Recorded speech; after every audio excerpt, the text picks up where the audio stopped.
नमस्कार विद्यार्थियों, मैं महाकालेश्वर मिश्र अथर्व लॉ पॉइंट इंदौर की ओर से आप सभी का स्वागत करता हूं। आज के इस वीडियो में हम मौलिक अधिकार फंडामेंटल राइट्स के अंतर्गत आने वाले सबसे प्रमुख अधिकार राइट टू इक्वलिटी पर बहुत ही संक्षिप्त में बातचीत करेंगे।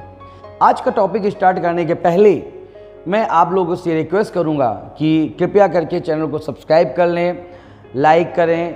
कोई कमेंट्स के माध्यम से आप बात करना चाहते हैं तो बात कर सकते हैं। कोई पर्टिकुलर टॉपिक पे यदि आप सजेस्ट करना चाहते हैं वीडियो बनाने के लिए तो वो भी आप मुझे बता सकते हैं। तो राइट टू इक्वलिटी मौलिक अधिकार के अंतर्गत आने वाला सबसे प्रमुख अधिकार है, जो आपका आर्टिकल 14 से लेकर के 18 तक में यहाँ पे बताया गया है। अब आर्टिकल 14 बेसिकली थोड़ा सा यदि आर्टिकल 14 से 18 को यदि हम बहुत ही संक्षिप्त में इनसाइट समझने का प्रयास करते हैं तो देखते हैं कि समता का यानी कि राइट टू इक्वलिटी का यानी कि जनरल प्रिंसिपल आपका आर्टिकल 14 में बताया गया है, और आर्टिकल 14 के बाद ये जो राइट टू इक्वलिटी को जो एक्सटेंशन है यानी विस्तार है वो आर्टिकल 15 और 16 में प्रदान किया गया है। देखिए, कोई भी अधिकार एब्सोल्यूट नहीं होता है, उसके कुछ एक्सेप्शंस भी होते हैं। तो सेम चीज़ यहाँ पर भी है कि अपवादों के साथ उसका एक्सटेंशन यहाँ पे बताया गया है। कुछ ऐसे एलिमेंट्स हैं जो जब तक अस्तित्व में रहेंगे तब तक हम राइट टू इक्वलिटी को, समता के अधिकार को सही तरीके से लागू नहीं कर सकते। तो वो दो एलिमेंट्स, खासकर आपका अनटचेबिलिटी, अस्पृश्यता, और टाइटल यानी उपाधि को समाप्त करने की बातचीत आर्टिकल 17 और 18 में यहाँ पर की गई है। अब हम बातचीत करेंगे आर्टिकल 14 में जो दो वाक्य यूज किए गए हैं, equity before law, equal protection of law.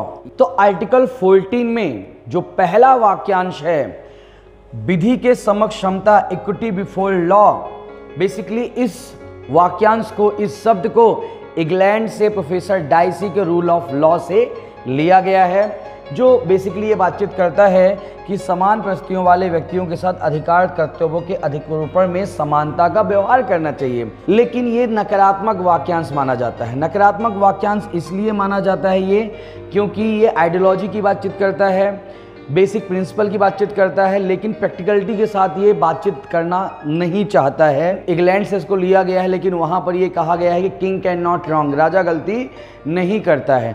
और इसी चीज़ को भारत में भी अडॉप्ट किया गया है। आप देखोगे भारतीय संविधान के आर्टिकल 361 में राष्ट्रपति, राज्यपाल और राष्ट्र प्रमुखों को जो है तो विशेषाधिकार प्रदान किया गया है। उसी प्रकार का ये किंग कैन नॉट रॉन्ग के जैसा ही ये भी फील होता है यहाँ पर। दूसरा जो वाक्यांश है, विधियों के समान संरक्षण, अमेरिकन संविधान से इस वाक्यांश को यानी कि इस शब्द को हमने लिया है। बेसिकली ये भी समानता के साथ अधिकार कर्तव्यों को देने के साथ संरक्षण की बातचीत करता है। पहली बात तो ये प्रोटेक्शन की बातचीत करता है, तो ये पहले ही उससे ज़्यादा इंपॉर्टेंट हो जाता है विधि के समक्ष क्षमता से, ठीक है ना। ये कहता है कि अधिकार दायित्व को देने के साथ साथ उसको संरक्षण भी प्रदान किया जाए। अब इन दोनों वाक्यांश में जो अंतर है, बेसिक अंतर है, उसको हम एक उदाहरण से समझ सकते हैं।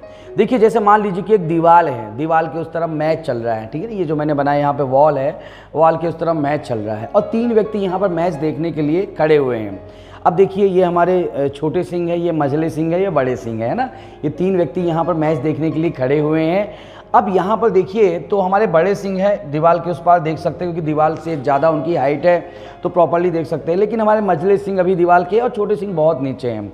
अब आर्टिकल 14 का जो पहला वाक्यांश है, विधि के समक्ष क्षमता, वो कहता है कि सबके साथ समान व्यवहार करो, यानी इनको भी एक बक्सा दे दो, इनको भी एक बक्सा दे दो और इनको भी एक बक्सा दे दो। तो आप यहाँ पे पाते हो कि यहाँ पर जो बड़े सिंह हैं ऑलरेडी पहले से ही वो दीवार के उस पार देख सकते थे, एक बक्सा उनको और मिल गया तो काफ़ी बेहतर स्थिति में पहुँच गए।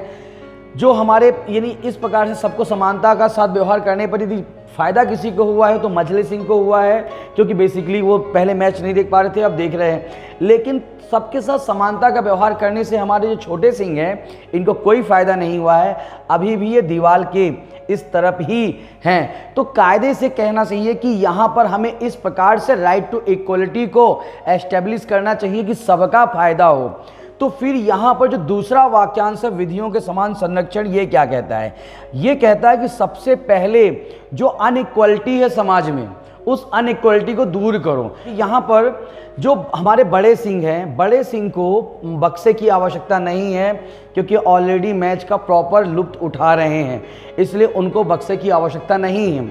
मझले सिंह को जो बक्सा दिया गया है वो आवश्यकता, क्योंकि वो ऑलरेडी दीवार के उस तरफ ही, लेकिन जो छोटे सिंह हैं उनको एक बक्से से काम नहीं चलेगा, उनको 2 बक्सा देना पड़ेगा ताकि प्रॉपर तरीके से वो मैच का लुत्फ ले सकें। तो जो विधियों के समान संरक्षण का वाक्यांश, सबसे पहले उसका जो मेन उद्देश्य इस प्रकार से अधिकार को बांटना है ताकि जो समाज की अनइक्वालिटी है, असमानता है, उसको दूर किया जा सके और इनको प्रोटेक्शन प्रदान किया जा सके, संरक्षण प्रदान किया जा सके कि भैया इसको हम संरक्षित करते हैं, कोई भी आपके इस अधिकार को, आपके इन बक्सों को नहीं छीन सकता है।